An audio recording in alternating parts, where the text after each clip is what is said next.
Welcome to the show live with Nadim. Naseem, काम वो जिसकी दुश्मन भी तारीफ करे, ये तो आपने सुना होगा, लेकिन हकीकत में अगर ऐसा होने ही लग जाए तो क्या ही बात है।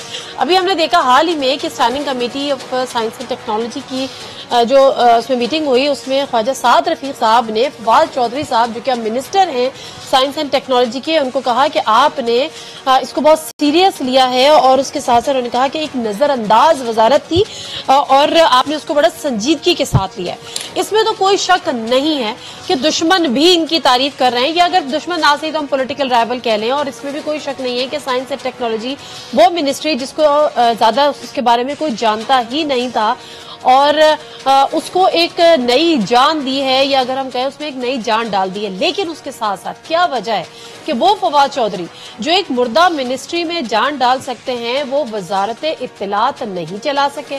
और वो वजारत इत्तलात क्यों नहीं चला सके, क्या वजूहात थी?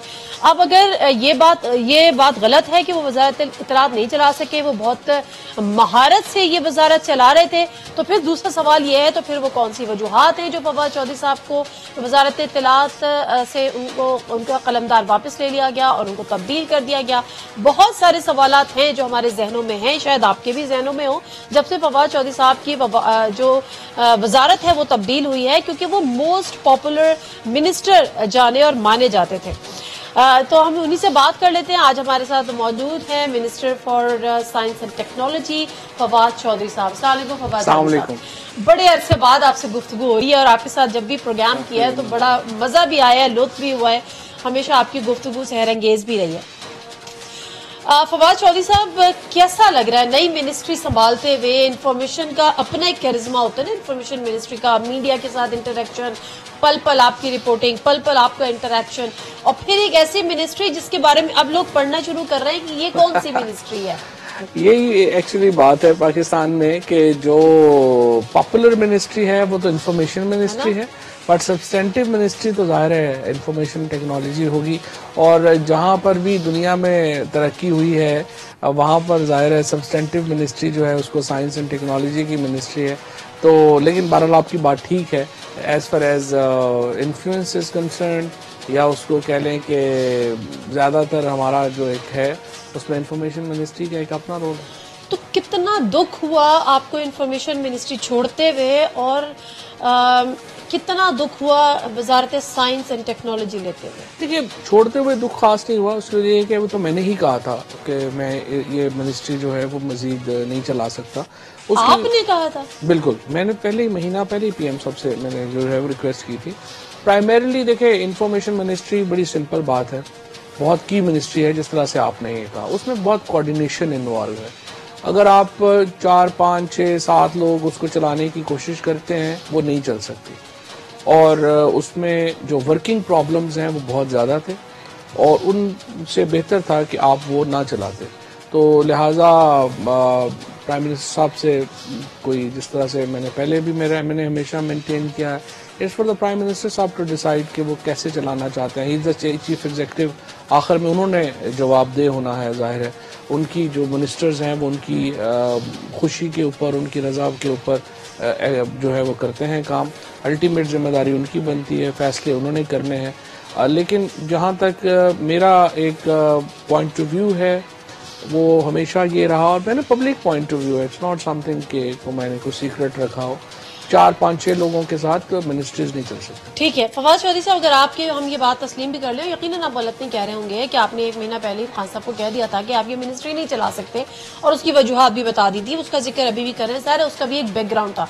जो इत्तलात ये है कि पार्टी आपको सपोर्ट नहीं कर रही थी बहुत सारी जगहों पे, आपके विद इन द पार्टी आपकी अपोजिशन भी ये हो गई थी, आपके खिलाफ कुछ लॉबीज भी काम कर रही थी, और फिर असल में जो काम किया है वो आपके नईमुल हक साहब के साथ वो ताल्लुकात जो फिर मंजर आम पर आए, खासतौर पे एमडी पीटीवी को लेकर जो मामला हुआ, फिर उस पर आपने एक ट्वीट भी की, और अल्टीमेटली जो खबर हमारे पास है वो ये है कि जब एमडी पीटीवी का मामला था तो कहा यह गया कि यूसुफ बेग मिर्जा इस मामले को देखेंगे, लेकिन आपने वजीर आजम और यूसुफ बेग मिर्जा के नॉलेज में लाए बगैर एमडी पीटीवी की बरतरफी का नोटिफिकेशन जारी हो गया, जो एक्चुअली सबब बना आपकी वजारत से आपकी तब्दीली का।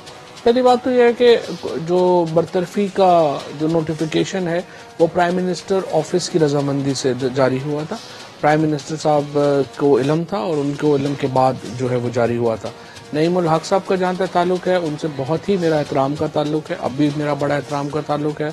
और छोटी मोटी बातें तो पार्टीज़ में इधर उधर हो जाती हैं, लेकिन उनसे बहुत ही एक ये जो सारा हम लोग एक फैमिली की तरह रहे हैं पिछले 4-5 सालों में, तो ऐसा नहीं है क्योंकि उनकी वजह से। और YBM से भी मेरा बड़ा पुराना ताल्लुक है, मीडिया में मुझे लेके भी वो आए थे जब मैंने मीडिया किया। प्राइमरी प्रॉब्लम इंटर से रिलेशनशिप्स का नहीं है। रिलेशनशिप्स तो आपके अच्छे भी होते हैं, बुरे भी होते हैं, कई दफ़ा दोस्तों में लड़ाइयाँ भी हो जाती हैं, दोस्तों में गिले भी हो जाते हैं। प्रॉब्लम ये होता है कि आप सेटअप आपका क्या है, निजाम क्या है जिसमें आप चला रहे हैं। और दूसरा प्रॉब्लम ये हो जाता है कि वो दोस्तों से लड़ाइयाँ और गिले शिकवे कमरे से निकलकर मीडिया की जीनत बन जाएं या पब्लिक हो जाए, वो नहीं रुकते आजकल इन्फॉर्मेशन में। ये तो सोचे ना, स्पेशली जब आप नाराज हुए थे आपकी ट्वीट को लेकर। नहीं, वो तो उन्होंने कैबिनेट में भी कहा था कि नाराज हुए थे ना? ट्वीट्स नईमुल हक साहब को भी कहा था, हमें भी सबको। तो जाहिर है प्राइम मिनिस्टर तो यही कहेंगे ना कि वो नहीं होना। प्राइम मिनिस्टर ने वही कहा जो उनको कहना है। लेकिन असल में इशू ये है कि देखिए, मैं कहना ये चाह रहा हूँ कि ये नहीं चीजें रुकती नहीं है कोई ऐसा।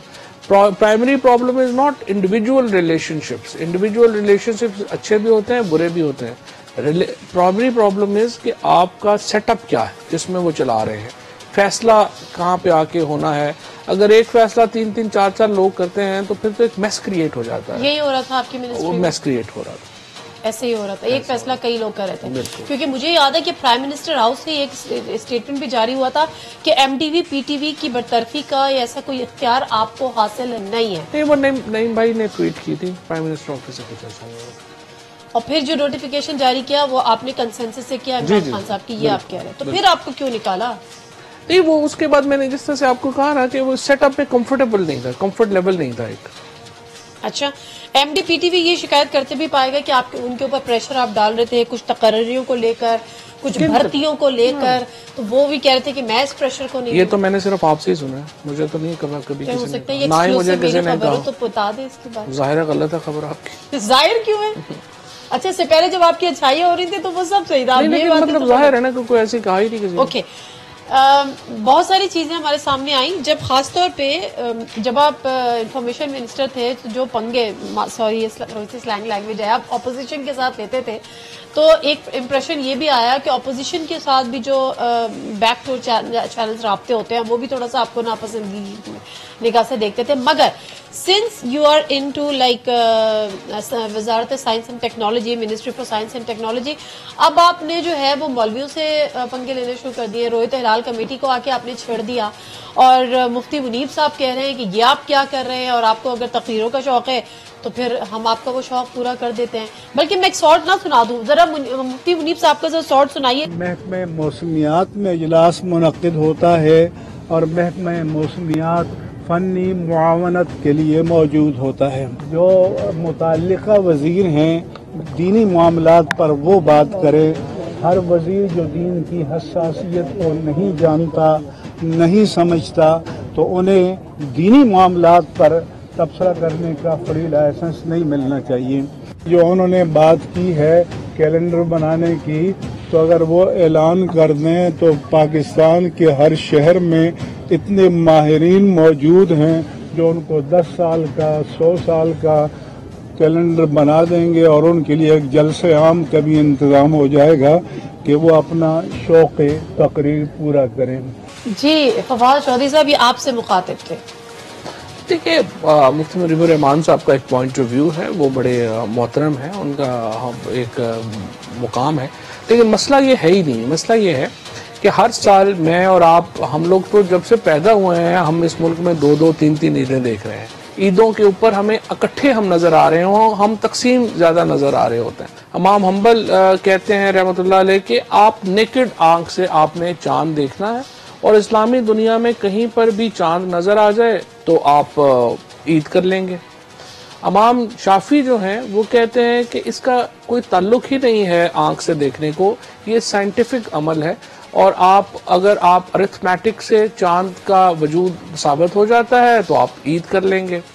और जिस तरह से फिर जावेद गामदी साहब कहते हैं कि जिस तरह से हम नमाज जब पढ़ते थे तो नमाज की औकात सूरज से मुंसलिक है, तो आहिस्ता आहिस्ता जब टेक्नोलॉजी ने तरक्की की तो अब हम हर नमाज से पहले बाहर जाके सूरज नहीं देखते कि कहाँ पहुंचा है, हम घड़ी देखते हैं और नमाज पढ़ते हैं, हम घड़ी देखते हैं और अफ्तार करते हैं। सो टेक्नोलॉजी का एक रोल हमारे इसमें आ गया है। अब जो मुनीबुर रहमान साहब का जो मुझे इस्तेदलाल जिससे समझ नहीं आता, जो कम से कम मुझे अपील नहीं करता, कि वो कहते हैं कि 60-70 साल पुरानी जो दूरबीन है उससे चांद देखना हलाल है और मॉडर्न दूरबीन से या मॉडर्न टेक्नोलॉजी से देखना हराम है। लेकिन वो तो कहते हैं कि आपका जो महकमा मौसमियात है वो इसके साथ उसकी एफिलिएशन है, उसकी एफिलिएशन के साथ ये सारा काम होता है, वो मावनत फराहम करता है, तो फिर वो साइंस है, तो फिर हो गया ना साइंस। फिर इसका मतलब है उनकी मावनत में कोई कमी है ना। इसका मतलब यह है कि there is something wrong with their kind of authority. अब आप क्या चाह रहे हैं? आप ये चाह रहे हैं कि ये रोयत हिलाल कमेटी का खात्मा हो जाए? और फिर आपने एक बात की 40 लाख रुपए की, तो वो भी लोगों को जानना है कि अगर आप लोग नई रोयत हिलाल कमेटी क्या बना रहे हैं, प्लस मुफ्ती मुनीबुर रहमान साहब वाली जो रोयत हिलाल कमेटी है वो आप खत्म कर देंगे, तो कहीं आपने ये बताया है किसी को? क्योंकि वो तो कहते हैं कि साबित करें कि मैंने कुछ पैसे लिए हैं तो मैं फवाद चौधरी साहब को या उस वजारत को रिटर्न कर सकूं। तो क्या आप बता सकते हैं कि 40 लाख रुपए खर्च होते हैं? हाँ, तो ये तो नेशनल असेंबली का क्वेश्चन का आंसर है, जहाँ पे फाइनेंस मिनिस्ट्री ने आके दिया हुआ है आंसर, वो तो रिकॉर्ड के ऊपर। वो तो 40 लाख रुपया रोयत हलाल का जो है वो खर्च हुआ।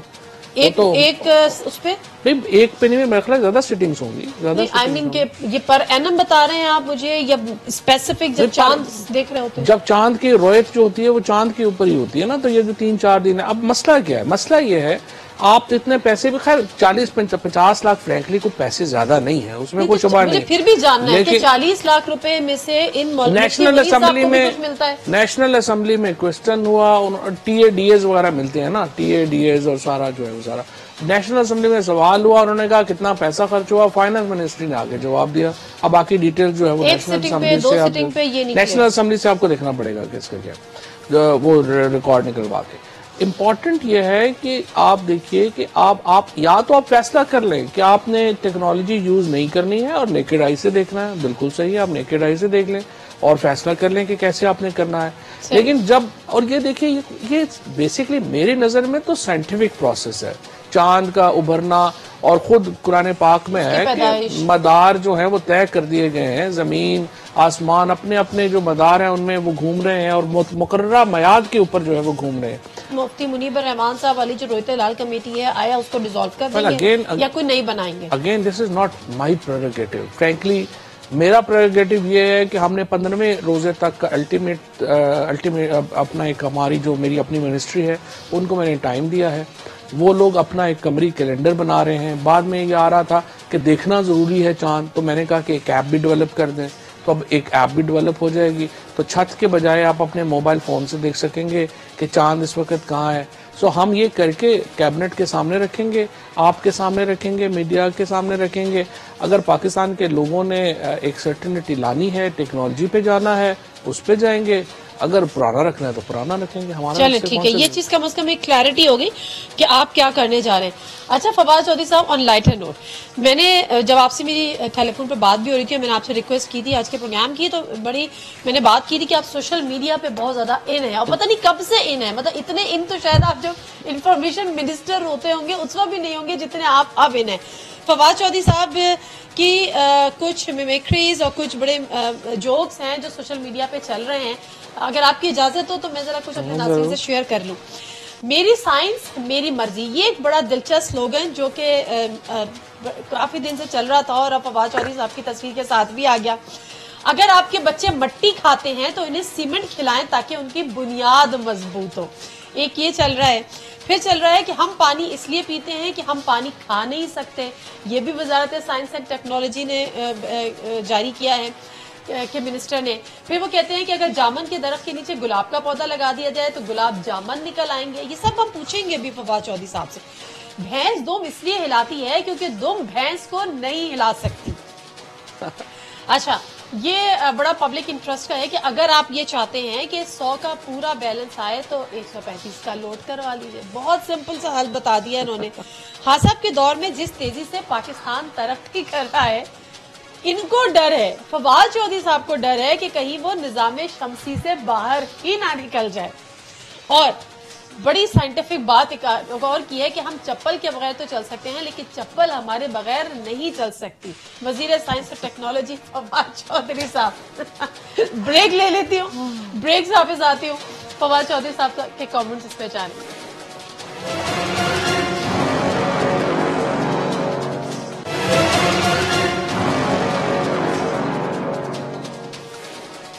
जी नाज़रीन, प्रोग्राम में एक दफा फिर आपको खुशामदीद कहते हैं। फवाद चौधरी साहब, मुझे नहीं पता कि इनमें से आपका हॉट फेवरेट कौन सा है, लेकिन मुझे जो मजे का लगा, दिलचस्प वो लगा कि जिस तेजी से पाकिस्तान तरक्की कर रहा है खान साहब के दौर में, डर है कि कहीं निजाम शमसी से बाहर ना। तो ये क्या, ये आप करवा रहे हैं, ये कौन करवा रहा है? अच्छा, आप इसको एंजॉय कितना करते हैं? बहुत एंजॉय करता है। आपको आते हैं कि व्हाट्सएप पे सुबह सुबह ही आ जाते हैं ना कोई आप जैसा जो शरारती मैंने आज तक नहीं भेजा, वैसे मैंने आज तक नहीं भेजा। बहुत जी, कई दोस्त जो है वो भेज देते हैं। अच्छा, हाँ, भेज देते। एंजॉय करते हैं, गुस्सा आता है? ये पहली दफा जब आया तो उसका गुस्सा आया? नहीं, आपको पता है मुझे तो गुस्सा आता ही नहीं बातों पे। क्या मैं तो बड़ा तनकीद के ऊपर तो मेरा कोई इशू नहीं है। कितना एंजॉय किया इसको? मतलब आ रहे हैं, लगातार आ रहे हैं, बन रहे हैं। असल में ना ये जो ट्विटर वर्ड, ये एक अलग दुनिया है। यहाँ यंगस्टर्स बैठे हुए हैं और देखें आप इसको अप्रिशिएट करें कि विटी कितने हैं। एग्जैक्टली, विटी कितने, प्लस ही के ह्यूमिलेटिंग नहीं है, ह्यूमिलेटिंग नहीं है बिल्कुल। कहीं अगर आप ये कहें कि इसमें ह्यूमिलेशन है, फलां, वो कुछ नहीं है। मोस्ट जो ह्यूमिलेटिंग होते हैं ना वो डफर्स करते हैं। जो ज्यादातर ह्यूमिलेटिंग वो बनाते हैं जो डफर्स होते हैं। जो आई वुड से कि क्लेवर होते हैं ना, जो ब्रेन होते हैं, वो यूजुअली वो ह्यूमिलेटिंग नहीं होंगे, वो फनी होंगे। एक्चुअली ये आपकी पॉपुलैरिटी है। This is your popularity actually. अगर हम this is a strength on the कि लोग आपको पसंद करते हैं और लोग इसको देख के अब एंजॉय भी करते हैं। चलें अब थोड़ी सी पॉलिटिकल गुफ्तगू कर लें। साइंस पे तो की नहीं, तो जब से क्या कर रहे थे हम? अच्छा, इकोनॉमी। फवाद चौधरी साहब, एक गैलप सर्वे आया, शायद आपकी नजर से भी यकीनन गुजरा होगा। मैं कोई जरा सा वो पढ़ दूं ताकि फिर मैं आपसे इस पे राय लूं। हालिया गैलप सर्वे 2019 की एक रिपोर्ट आई कि 58% शहरियों ने वज़ीर-ए-आज़म इमरान खान की इनफरादी कारकर्दगी को इत्मीनान बख्श करार दिया है। इनफरादी। मुल्क के सबसे मकबूल तरीन लीडर के लिए 57% वोट इमरान खान, 55% लोगों ने शहबाज शरीफ को भी पसंद किया है, और जबकि नवाज शरीफ के हक में फैसला सुनाने वाले 50% थे। 37% अवाम ने वजीर आला पंजाब उस्मान बुज़दार, 34 ने खैबर पख्तूनख्वा के वजीर आला महमूद खान को दूसरा बेहतरीन, जबकि 30% अवाम ने बलूचिस्तान के जाम कमाल को तीसरा बेहतरीन वजीर आला करार दिया। सिंध के वजीर आला मुराद अली शाह को सिर्फ 27% अवाम की हिमायत हासिल हो पाई। 55% पाकिस्तानियों ने हुकूमत की माशी कारकर्दगी पर अदम इत्मीनान का इजहार किया है। 50% अवाम ने करप्शन और दहशतगर्दी के खात्मे के लिए किए जाने वाले हुकूमती इक़दाम की हिमायत की है, जबकि 47% ने हुकूमत की खारजा पॉलिसी पर अदम एतमाद का इजहार किया है, या अदम इत्मीनान का इजहार किया है। सर्वे में 51% अवाम ने वज़ीर-ए-आज़म इमरान खान की कारकर्दगी को गुज़िश्ता हुकूमत से ज्यादा खराब करार दिया, जबकि 21% अफराद को मौजूदा और गुज़िश्ता हुकूमत में फर्क ही नजर नहीं आ रहा।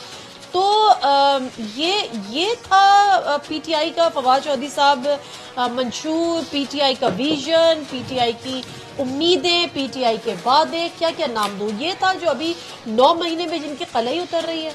नहीं, कलई तो नहीं उतर रही है, तो नहीं कहा जा सकता कि ये तो खैर बिल्कुल ही मानने वाली बात नहीं है कि पिछली हुकूमत से बुरी परफॉर्मेंस है। पिछली हुकूमत से बहुत बेहतर परफॉर्मेंस। आप क्या कहें? नहीं, ज्यादातर लोगों की राय नहीं है। देखिए, ब्रांड इमरान खान जो है ना, मेरा ख्याल है वो अभी भी सबसे पॉपुलर ब्रांड है। If you ask me, actually brand PTI effect हुआ है, ब्रांड इमरान खान इफेक्ट नहीं हुआ है। और उसमें कुछ गलतियां डेफिनेटली हमारी भी होंगी, ये तो नहीं कि हमारी नहीं है। वो कहते हैं ना, कुछ उंज भी राम औखियां सन, कुछ गल विच गमदा तौक भी सी, कुछ शहर दे लोग भी जालम सन, कुछ सानू मरन दा शौक भी सी। कुछ हमारी भी गलतियां हैं और कुछ ओवरऑल सिचुएशन जो हमें हैंडल जिस तरह से करनी चाहिए थी, इकोनॉमी स्पेशली जो है, शुरू से हमारा नैरेटिव उस पर कमज़ोर रहा, कम्युनिकेशन अच्छी नहीं रही है, काफ़ी सारे चीज़ें हैं जो इकट्ठी हो गई हैं, बट बेहतर हो जाएगा। उसमें से मेजर पार्ट जो है वो इकोनॉमी है, ठीक है, और उसका क्रेडिट जो है वो ज़ाहिर असद उमर साहब। तो आपको लगता है कि ये जो डिसक्रेडिट्स हुए, ये जो इकोनॉमी में आप लोगों की मात हुई या इकोनॉमी आप लोगों से नहीं संभल सकी, ये इसकी वजह असद उमर साहब ही थे? असद उमर साहब के जो एक्शंस वो ले रहे थे वो ट्रांसलेट नहीं कर पाए।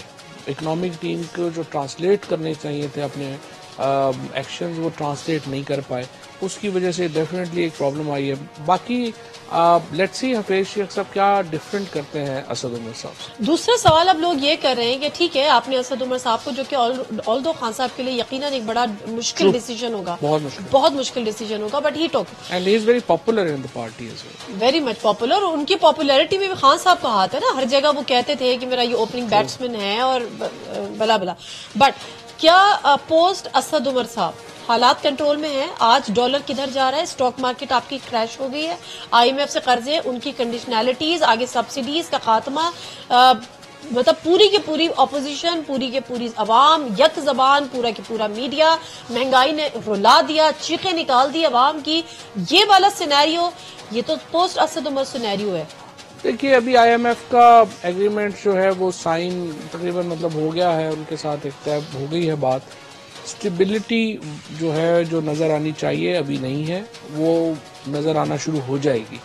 और मेरा ये ख्याल है कि चैलेंज भी यही है इस इकोनॉमिक टीम का। देखिए फ्रैंकली अगर आप कागज के ऊपर जाएं तो इतनी बड़ी इकोनॉमिक टीम जितनी अब है, इतनी बड़ी इकोनॉमिक टीम तो कभी नहीं रही है।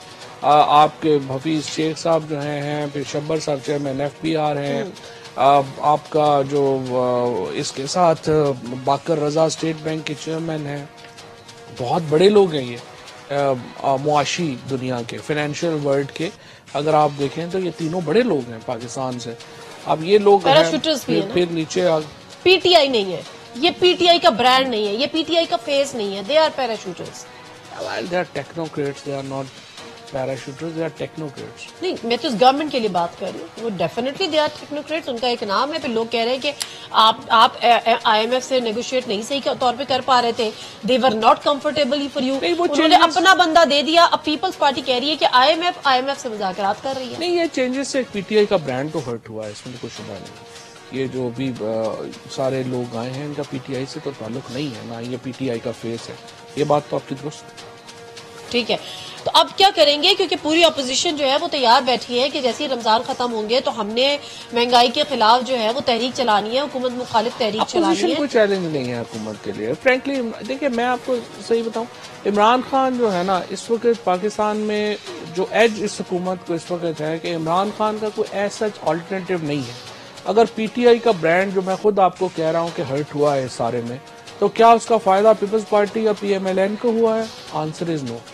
पीपल्स पार्टी और PMLN एक्चुअली दिन ब दिन और नीचे जा रहे हैं और उनकी जो पॉलिटिक्स है उसका उनको नैरेटिव ही नहीं मिला। देखिए ना, कोई भी पाकिस्तानी जो है वो PMLN के लिए इसलिए तो कोई तहरीक नहीं ना चलाएगा कि नवाज शरीफ साहब के बच्चे बाहर बैठे हुए हैं, उनके पैसे बाहर हैं, लेकिन यहाँ पे लोग जूते खाने के लिए उनके लिए बाहर निकल आए।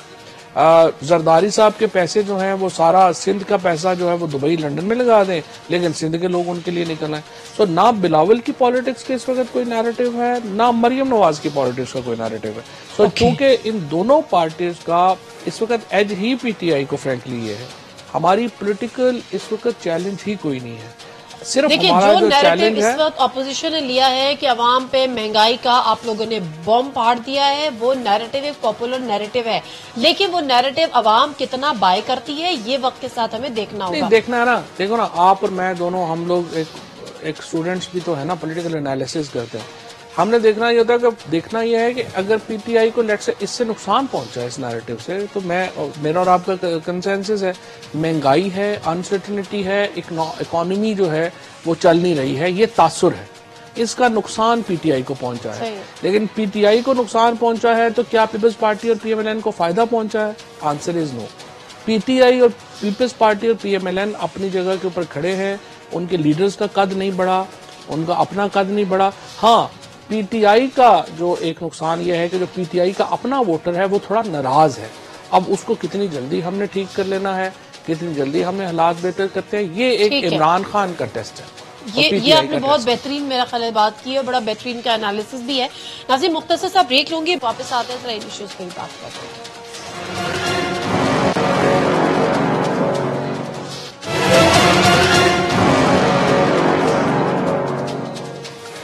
जी नाज़रीन, प्रोग्राम में आपको एक दफा फिर आपको खुश आमदीद कहते हैं। मरीम नवाज साहिबा आई, उनको जो है वो वाइस प्रेसिडेंट का ओहदा मिल गया पार्टी के अंदर और फॉर्मली उनकी एंट्री हो गई पार्टी के अंदर। पहले भी थी मगर एक डेजिग्नेशन के साथ। फिर पीटीआई ने उनको उनकी डिस्क्वालिफिकेशन का एक केस जो है वो इलेक्शन कमीशन में डाल दिया कि चैलेंज कर दी उनको उनकी क्वालिफिकेशन कि जी आप जो है वो डिजर्व नहीं करती क्योंकि आप पहले नायल हो चुके, आप लॉयर भी हैं। पीटीआई की ये राइट मूव है, रॉन्ग मूव है डिसीजन? देखिए, पहली बात तो ये कि मरियम नवाज के अब्बू की पार्टी है, उनको ओहदा नहीं मिलना तो किसको मिलना है, तो उनको ओहदा मिल गया, कोई प्रॉब्लम नहीं है। अब दूसरी बात आप ये फिर गैर संजीदा बात करते हैं। नहीं है मतलब अब्बू की उसके अलावा भी तो औरों को मिला है, शायद खाकान अब्बासी साहब को मिला है, एहसन इकबाल साहब को मिला है, 16-13 वाइस प्रेसिडेंट हैं, सबको मिला है जूंगे में थोड़ा थोड़ा। अच्छा, असल में अब देखिए, अब इशू ये है कि इसका प्रैक्टिकल पॉलिटिक्स पे क्या असर होगा। प्रैक्टिकल कोई असर नहीं होगा। एज आई सेड, एक तो मरियम नवाज कन्विक्टेड है, जाहिर है अभी उन्हें सुप्रीम कोर्ट से अपनी कन्विक्शन ओवरटर्न करानी है। अगर वो ओवरटर्न करेंगी और इलेक्शन लड़ती हैं, असेंबली में आती हैं, यस, एक कामयाबी होगी उनकी अगर वो ये सब कुछ कर पाती हैं। लेकिन अभी इस मंजिल के रास्ते, ये एक कठिन रास्ता है मंजिल का, वो इसको अबूर करती हैं और कैसे आती हैं आगे, ये उन्होंने देखते हैं आगे जो है वो कैसे चलता है। जहाँ तक सियासत का ताल्लुक है, मैं तो फ्रैंकली बड़ा क्लियर हूँ, पॉलिटिक्स के फैसले अदालतें नहीं करती हैं, पॉलिटिक्स के फैसले अवाम करते हैं और अवाम जो होते हैं वो अल्टीमेट जो है वो फैसला जो है वो उन्होंने करना होता है वो करेंगे। ये इनकी पॉपुलैरिटी नॉन, अभी फ्रैंकली नवाज शरीफ और मरियम नवाज सिर्फ अदालती फैसले से बाहर नहीं हुए, लोगों के फैसले से बाहर हुए और लोगों का फैसला भी कोई बदला नहीं लगता। लेकिन मरियम नवाज साहिबा जो हैं वो उनका जो जिसमें वो उनकी नाअहली हुई थी वो स्ट्राइक डाउन नहीं हो गया था, वो फैसला सस्पेंड हुआ और जब तो वो फिर बाहर आई, मुअत्तल कर दिया था। दो चीजें होती है, एक होती है सेंटेंस और एक होती है कन्विक्शन। सेंटेंस है कि आप जो कैद काट रहे हैं फिजिकली आपकी सस्पेंड होगी, आप बाहर आ गए। कन्विक्शन जो है वो बरकरार है, तो जब तक कन्विक्शन आपकी बरकरार है आपकी नाअहली बरकरार है। तो ये राइट मूव है? आपको लगता है कि ये पार्टी ओहदा अपना बरकरार नहीं रख सकेंगी अगर चैलेंज कर दिया गया इलेक्शन कमीशन में? तो नवाज शरीफ साहब के केस में तो उन्होंने नवाज शरीफ को बैन कर दिया था कि वो ओहदा नहीं रख सकते, तो इसमें क्या, इस पे भी वही अप्लाई करेगा सुलन को। ओके, तो फिर चले मैं इस पे नहीं पढ़ती। पीपल्स पार्टी का डिसीजन भी आ गया है कि वो भी रमजान के बाद रोड्स पर आएंगी, हुकूमत मुखालिफ तहरीक चलाएंगी। और आज नवाज शरीफ साहब के हवाले से भी खबरें आ रही थी, मुलाकात का दिन था कि जी उन्होंने कहा है कि आप हुकूमत मुखालिफ तहरीक चलाने की आप एजेंडा बनाएं और फिर आके मुझे दिखाएं और सड़कों पर निकलें। देखिए, फिर बात तो यही है ना कि आप बताएं कि दोनों के अब्बू अंदर हैं, दोनों कह रहे हैं अब्बू बचाओ, इसके ऊपर लोग क्यों निकले? दो बातों के ऊपर तहरीक चलती है, आपका एक मॉरल नैरेटिव हो और फिर एक पॉपुलर नैरेटिव हो। आपके पास इस वक्त जो मरियम नवाज और बिलावल दोनों का जो प्रॉब्लम है, ना उनका मॉरल नैरेटिव है ना पॉपुलर नैरेटिव है, तो तहरीक नहीं चल सकती। चलिए देखते हैं फिर जब वो चलाएंगे और फिर आवाम कितनी बाहर आएगी पता चल जाएगा। शहबाज शरीफ साहब मुल्क से बाहर हैं, वो तो कहते हैं क्योंकि उन्होंने अपने पार्लिमानी जो लीडरशिप थी वो भी, लीडर का होता था वो भी उन्होंने छोड़ दिया। फिर पब्लिक अकाउंट्स कमेटी का भी उन्होंने कहा कि जी अब कोई और होगा, सिर्फ ऑपोजिशन कोई और होगा नहीं, वो राना तनवीर के नाम से। और फिर उन्होंने कहा कि ऑपोजिशन लीडर मैं अपने पास रखूं। कुछ खबरें आई कुछ जगहों पे कि उन्होंने पॉलिटिकल असाइलम के लिए अप्लाई कर दिया, ऑल्दो कि उन्होंने फिर डिनाई भी कर दिया। आपको लगता है शहबाज शरीफ की वापसी मुमकिन है? पर कुछ कह नहीं सकते, तो उसकी वजह यह है कि उनको जिस तरीके से वो बाहर गए हैं और अपना डिले करते जा रहे हैं, वापस नहीं आ रहे हैं। अब बजट सेशन जो है वो सामने है, उसमें देखते हैं वो वापस आते हैं या नहीं आते, बट मुझे लगता यह है कि उनके वापस आने के चांसेस कम है। क्यों? कौन से ऐसे बड़े केसेस हैं जिसपे वो भाग रहे हैं? सब में तो उनको रिलीफ मिल रहा है। बस हौसला चाहिए होता है ना, ये बाहर खड़े होके जालब की नज़में पढ़ना, तकरीरें करना आसान है, जरा प्रैक्टिकल जो है वो लॉ के करीब ज्यादा देर रहना जो है मुश्किल होता है। अच्छा, ओके, ये सियासी बातें तो होती रहेंगी, लेकिन मैं क्योंकि ऑनेस्टली फवाद चौधरी साहब, मैं आज खुद से भी पढ़ रही थी कि मैं अपनी रिसर्च टीम को कह रही थी कि जो ये जो ministry for science and technology है ना, ये करती क्या है वो जरा निकाल के लेकर आ जाओ। वो चीजें तो मुझे समझ में आ गई, लेकिन वो फवाद चौधरी साहब ने भी कुछ, मैं ये जानना चाह रही हूँ कि आपके फर्दर प्लान्स क्या हैं, जिस तरह से आपने इसको सीरियसनेस के साथ इस मिनिस्ट्री को लिया है, है, क्या इनिशिएटिव्स आपने आने वाले वक्त में लेने? 2-3 तो बड़े हमने सिंपल लिए हैं। एक तो हम ये कर रहे हैं कि अगस्त के महीने को हम month of science and technology declare कर रहे हैं। पूरे पाकिस्तान को, बाहर पाकिस्तानियों को हम चाहते हैं कि वो आएँ, अगर उन्होंने कोई भी इनोवेशन की है वो आएँ, शोकेस करें। अगर उनके पास बिजनेस आइडिया है वो बिजनेस आइडिया लेके आए, हम उसे 100% फाइनेंस करेंगे। गवर्नमेंट ऑफ पाकिस्तान उसे फाइनेंस करेगी। कोई बजट एलोकेट हो गया इसके लिए? बजट बिल्कुल, ये जो है प्राइम मिनिस्टर साहब का प्रोग्राम है जवान वाला, इसमें से जो लोन है वो हम उन आइडियाज को जो है वो देंगे। उसके साथ हमने ये जो बात की है कि साइंस कॉन्फ्रेंस हम कराने जा रहे हैं 31 अगस्त को, जिसमें दुनिया के बड़े जो नाम है साइंस टेक्नोलॉजी के, वो पाकिस्तानी नौजवानों से बात कर सकेंगे। फिर एक और इम्पॉर्टेंट प्रोजेक्ट जो मैं ला रहा हूँ वो ये है कि हम 1500 के करीब जो पाकिस्तान में गवर्नमेंट स्कूल्स हैं उनको हम अपग्रेड कर रहे हैं एज ए स्टेम स्कूल्स, यानी साइंस, टेक्नोलॉजी, इंजीनियरिंग और मैथ स्कूल्स, और उनको हम वहाँ से जो बच्चे हैं उनको फिर हम ऊपर लेके आएंगे। 4 साल में we will have enough children जिनको हम साइंटिस्ट, टेक्नोलॉजिस्ट बना सकेंगे। और इसी तरह से पानी के ऊपर बहुत काम हो रहा है, इस तरह से टाउन प्लानिंग के ऊपर, एग्रीकल्चर में जो रिसर्च है बहुत हो रही है। तो हाँ, जो आप आई वुड से कि आप इंशाल्लाह अगले 3-4 साल में पाकिस्तान में एक बहुत बड़ा टेक्नोलॉजी का रेवोल्यूशन देखेंगे। दूसरा इंपॉर्टेंट प्रॉब्लम यह है कि हमारे यहाँ जो ऐसी टेक्नोलॉजीज जो दुनिया में बहुत इफेक्ट डालने वाली हैं उनको पढ़ कोई नहीं रहा। मिसाल के तौर के ऊपर ड्राइवरलेस कार्स हैं। सिर्फ रावलपिंडी, इस्लामाबाद में 50-60 हज़ार लोग जो हैं वो ड्राइविंग के पेशे से वाबस्ता हैं। कराची में हज़ारों लोग ड्राइविंग से वाबस्ता हैं। अगर ड्राइवरलेस कार्स आ जाएंगी तो ये लोग क्या करेंगे? इस तरह से 3D प्रिंटिंग आ रही है, पूरे के पूरे आपके दरवाजे प्रिंट होके बाहर निकल आएंगे, दीवारें प्रिंट होके बाहर निकल आएंगी। तो ये जो बनाने वाले लोग हैं, लेबर वाले, ये लोग क्या करेंगे? किधर वहाँ पे जाएंगे? क्या किया था? ऑल्टरनेटिव कुछ तो फिर गवर्नमेंट ने प्रोवाइड करना है, ऑल्टरनेटिव कुछ तो फील्ड्स देनी है उनको, कोई ना कोई स्किल्स भी उनको फिर आपने देने हैं। नए स्किल्स आएंगे, नई जॉब्स क्रिएट होंगी, उसके लिए आपने ये तो होता है, ये तो this is a part of evolution, revolution, ये चीजें तो चल रही हाँ। तो लेकिन मैं ये कह रहा हूँ ना कि ये रेवोल्यूशन इतनी जल्दी ना आ जाए ना कि हमें पता ही ना चले और हम तैयार ही ना हो। बस अगर मेरी और आपकी जिंदगियों में भी ऐसी टेक्नोलॉजीज आके निकल गई हैं, हमें पता ही नहीं चला। मिसाल के तौर के ऊपर फैक्स, आप मुझे और आपको याद भी नहीं है कि कभी को फैक्स भी आया करती थी। जो लोग थोड़े सारे पुराने, जिनको टेलीग्राम याद है, खत याद है, टाइपराइटर याद है, ये सारी चीजें खत्म हो गई। और लेटेस्ट अगर आप 2-2.5 साल पे देखना चाहें, टेक्स्ट मैसेजेस खत्म हो गए हैं, तकरीबन व्हाट्सएप पे चले गए हैं लोग। सो टेक्नोलॉजीज इस तरह से आ रही हैं कि आपको एब्रप्टली आप आंख झपकती हैं तो आपको पता चलता है नई टेक्नोलॉजी आ गई। सो ये इसके लिए हमें एक टेक्नोलॉजिकल रेवोल्यूशन के लिए खुद भी तैयार होना है, बच्चों को भी तैयार करना है। एक्चुअली बच्चे तैयार हैं, शायद बड़े तैयार नहीं है। ठीक है, thank you very much Fawad Chaudhry sahab. और ब्रिलियंट आइडियाज है, ब्रिलियंट इनिशिएटिव्स हैं। I hope and I pray for all your success and thank you very much for your time as well. नाज़रीन, फवाद चौधरी साहब से बात कर रहे थे और यकीनन बड़ी अच्छा लगा कि बड़े उनके इनिशिएटिव्स ऐसे कि जो हम मीट कर रहे हैं अपकमिंग चैलेंजेस से, और जिसमें लग रहा था कि हम कहीं बहुत पीछे हैं। बहरहाल इसी तरह से वक्त गुजरता है, लेटेस्ट नई टेक्नोलॉजीज आ जाती हैं, पुरानी पीछे रह जाती हैं, पुरानी को यूज करने वाले मजीद सीख के भी आगे बढ़ जाते हैं। प्रोग्राम से दीजिए नादिर मिर्जा को इजाजत। अल्लाह हाफ़िज़।